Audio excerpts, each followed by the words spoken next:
ಇನ್ನು ಟಿಕೆಟ್ ಸಿಗದೇ ಇದ್ದದ್ದಕ್ಕೆ ಸಿಡಿದೆದ್ದಿದ್ದರು ವೀಣಾ ಕಾಶಪ್ಪನವರ್. ಬಾಗಲಕೋಟೆ ಕ್ಷೇತ್ರದಿಂದ ಸಿಎಂ ವಿರುದ್ಧ ವೀಣಾ ಕಾಶಪ್ಪನವರ್ ಅಸಮಾಧಾನ ವ್ಯಕ್ತಪಡಿಸಿದ್ದಾರೆ.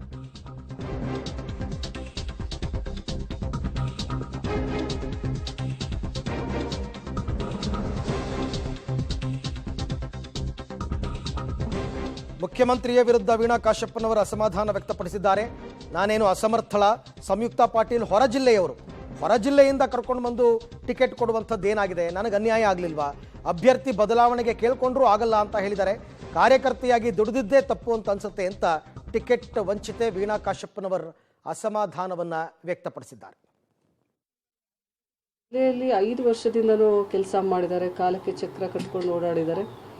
ಅಂಥವ್ರಿಗೆ ಯಾಕೆ ಅನ್ಯಾಯ ಮಾಡಿದ್ರಿ ಅಂತ ಕೇಳುವಂಥದಕ್ಕೋಸ್ಕರ ಅವರು ಆಗಮಿಸಿದಂಥದ್ದು. ಇದನ್ನು ಸಭೆಯನ್ನು ಮಾನ್ಯ ಮುಖ್ಯಮಂತ್ರಿಗಳೇ ಕಳೆದ 24ನೇ ತಾರೀಕು ಹೇಳಿದ್ದು, ಬನ್ನಿ ಬೆಂಗಳೂರಿಗೆ 28ನೇ ತಾರೀಕು ಮಾತಾಡೋಣ ಅಂತೇಳಿ. ಒಂದು ಆಸೆ ಮನೋಭಾವನೆ ಇಟ್ಕೊಂಡು ನಮ್ಮೆಲ್ಲ ಜಿಲ್ಲಾ ಮುಖಂಡರು ಹಾಗೂ ನಮ್ಮ ಸಮುದಾಯದ ಮುಖಂಡರು ಬಂದಂಥದ್ದು. ಇವತ್ತು ಎಲ್ಲರಿಗೂ ಕೂಡ ನಿರಾಸೆ ಆಗಿದೆ ಅಂತೇಳಿ ಹೇಳೋದಕ್ಕೆ ಬಯಸ್ತೀನಿ.